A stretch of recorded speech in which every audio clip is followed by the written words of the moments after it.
उत्तर प्रदेश की 9 सीटों पर उपचुनाव होने हैं। बहराइच में दंगा भी हुआ, समाज 10 में से 9 पे भी होने, एक पे केस चल रहा है अभी। बहराइच में दंगा भी हुआ। समाजवादी पार्टी आरोप लगाती है कि दंगा इसी वजह से हुआ क्योंकि उपचुनाव है। तो कैसे देख रहे हैं, 13 तारीख को वोटिंग होनी है, क्या इन 9 सीटों पर भाजपा परचम लहरा पाएगी या 2024 लोकसभा चुनाव में समाजवादी पार्टी ने प्रदर्शन किया उसको दोहराएगी? सर 100% पहले तो कहीं ना कहीं एक ये लग रहा था कि 50-50 या 60-40 का आंकड़ा होगा, भाजपा 60 जाएगी और वो 40 रहेंगे। लेकिन अभी 100% सिर्फ और सिर्फ भाजपा ही परचम लहराएगी और पूरी तरीके से भाजपा 9 की 9 सीटों पर विजय प्राप्त करने जा रही है। इस बात को ध्यान, आँख खोलकर, कान खोलकर ध्यान से सुन लो, लिख लो, ये भविष्यवाणी है मेरी। और इसका कारण है, हिंदू आज समझ चुका है कि अगर इनको अपाई सपाई बपाई इनको अगर वोट दी जाएगी, इनके सांसद विधायक बनेंगे तो अयोध्या में बेटियों के बलात्कार होने लग जाएंगे। इनके सांसद, चुने हुए सांसद गोपाल मिश्रा, राम गोपाल मिश्रा को ही दंगाई बता देंगे और उसकी मौत को जायज ठहराने लग जाएंगे। अगर हिंदू को आज अपना अस्तित्व बचाना है तो उसकी मजबूरी हो गया है, उसको भाजपा को वोट देना पड़ेगा। अगर वो आज भी नहीं भाजपा को चुनता है तो कौन है उसके लिए? एक भाजपा को छोड़ दीजिए, तमाम न्यूज चैनल खोलकर देखिए, भाजपा के प्रवक्ताओं के अलावा बहराइच दंगे में हिंदुओं का पक्ष लेने के लिए कौन बैठा है? यहाँ तक कि एक न्यूज की एंकर भी राम गोपाल मिश्रा को ही कह रही है कि वो हरा झंडा हटा रहा था तो इसलिए गोली मार दी गई। क्या हरा झंडा हटाने की वजह से किसी को गोली मार देना उचित है इस देश के अंदर में? क्या अगर किसी की भावना आहत हो रही है तो उसको यह अधिकार मिल जाता है कि वो किसी की जान ले लेगा? और अखिलेश यादव का वक्तव्य सुनिए, आप क्या बोल रहा है। वो कह रहा है कि वहां पर डीजे से गाना क्यों बजाया गया। एक पुलिस वाली बोलती है कि मुस्लिम एरिया से रैली निकल रही थी। अरे भाई साहब, कौन सा मुस्लिम एरिया? भारत के अंदर में मुस्लिम एरिया कहां से आया? भारत तो संपूर्ण, अगर जिसकी संख्या ज्यादा है उसके हिसाब से एरिया होगा तो पूरा भारत किसका हुआ? हिंदुओं का। फिर तो मुसलमानों का कोई एरिया ही नहीं बचा क्योंकि सबसे ज्यादा हिंदू है। तो भारत एक है, अखंड भारत है। इसको एरियाओं में बांटने वाले वही लोग हैं जिन्होंने एक बार, जिनके बाप दादाओं ने पाकिस्तान और बांग्लादेश ले चुके हैं।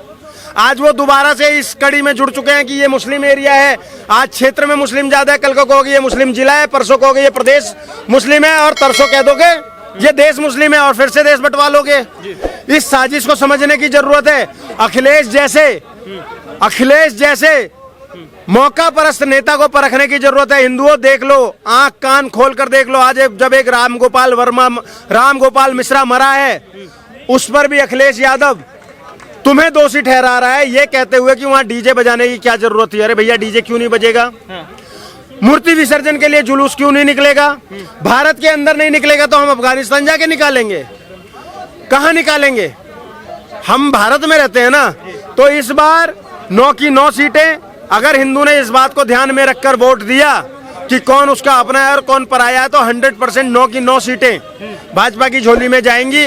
और नहीं तो हिंदू अपनी मौत का सौदागर खुद बनेगा। लेकिन आरोप यही लगा रहे हैं ना कि यूपी में चुनाव होना है और जो नतीजे लोकसभा में आए, इस वजह से भाजपा डर गई है, दंगे करवा रही है। दंगा हिंदू मुस्लिम होगा तो वोट बटेगा और वोट जब बटेगा तो उनके पास वोट आएगा और वो 9 सीटें जीत पाएंगे। क्योंकि डर इस बात का भी है 27 में यूपी ना हार जाए और 29 में लोकसभा ना हार जाए। क्या कहेंगे इस पे? तो इस लॉजिक से मैं ये मानकर चलूं कि जो मुजफ्फरनगर दंगा हुआ था, अखिलेश की सरकार थी, सचिन और गौरव को काट कर फेंक दिया गया था और दंगा कराया गया था। क्या वो दंगा अखिलेश यादव ने सुनियोजित कराया था?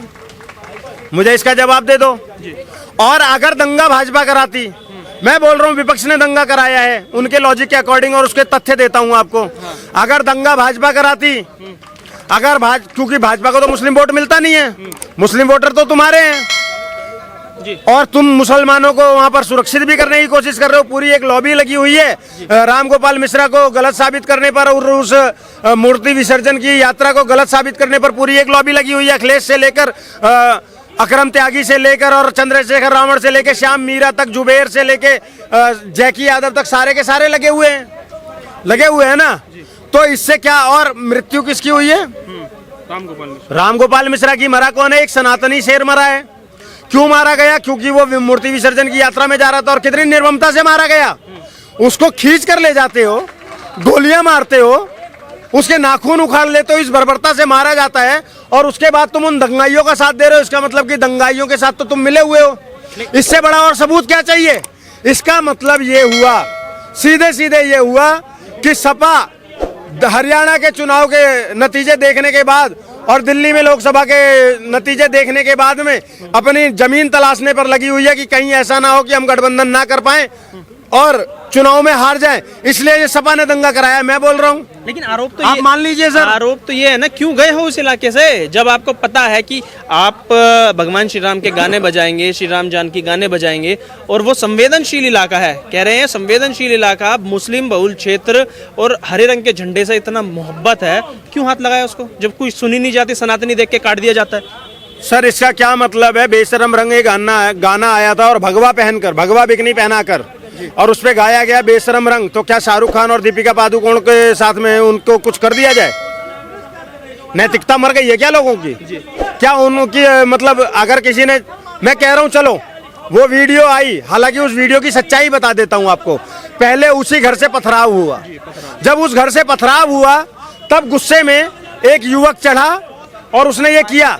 इसका क्या मतलब था? पहले तुम पथराव करोगे, उकसाओगे और उसके बाद में अगर कोई तुम्हारा झंडा हटाकर अपना झंडा लगा देगा तुम उसको मार दोगे। इसका क्या मतलब है कि जिन लोगों ने तिरंगा झंडा हटा दिया था उनको ऑन द स्पॉट गोली मार देनी चाहिए थी? जवाब दो ना। सबने, पूरी दुनिया ने देखा था कि लाल किले से किसानों की भीड़ ने मेरा तिरंगा झंडा गिरा दिया था नीचे और अपना झंडा फहरा दिया था। देश का झंडा गिराकर अपना झंडा फहराया था, तो क्या उनको गोली मार दी जाती ऑन द स्पॉट? क्या तब इनका लोकतंत्र जिंदा रहता?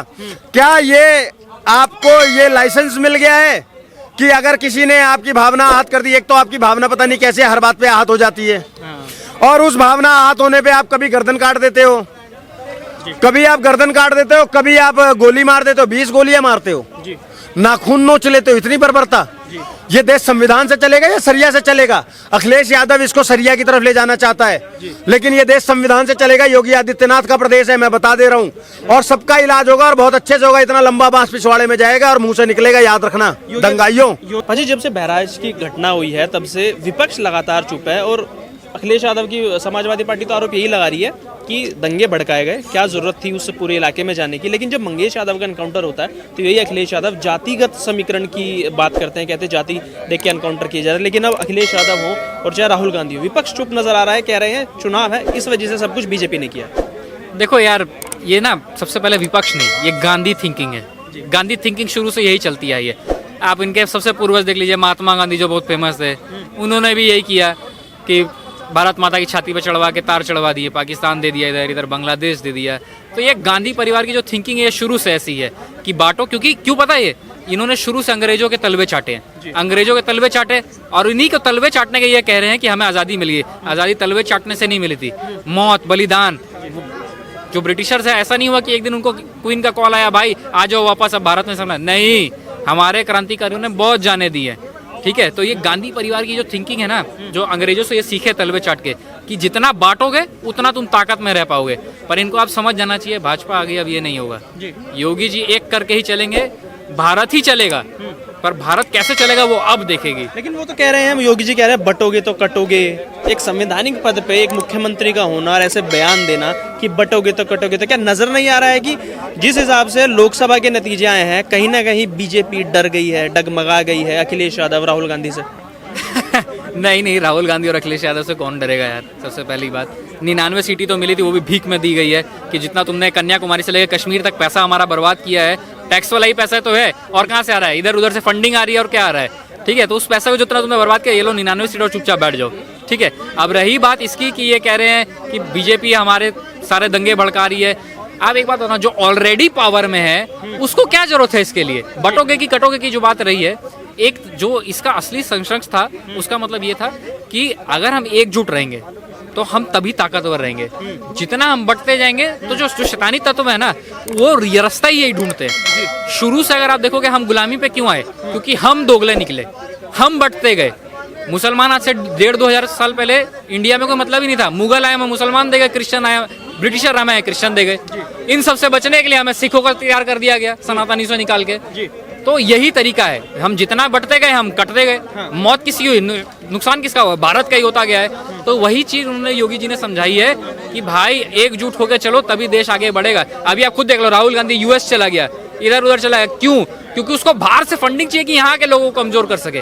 यहाँ पे उसको पता है कि जो टुकड़े टुकड़े गैंग है, टुकड़े टुकड़े गैंग को चलाने के लिए भी पैसा चाहिए, कुछ पैसा दो, वो अपने आप अपनी हरकत में आ जाएंगे। ये है असली, जैसे आतंकवादियों के स्लीपर सेल है, ये जो टुकड़े टुकड़े गैंग है, ये गांधी परिवार, कांग्रेस, अखिलेश यादव लोगों का स्लीपर सेल है। ये लोग, ये इस्तेमाल उनको इसी चीज के लिए करते हैं कि जो इलेक्शन से पहले ये हरकतें की जाए कि अपनी टीआरपी बना सके। अरे तुम टीआरपी ले लो, लेकिन किसी नौजवान लड़के की जान तो मत लो।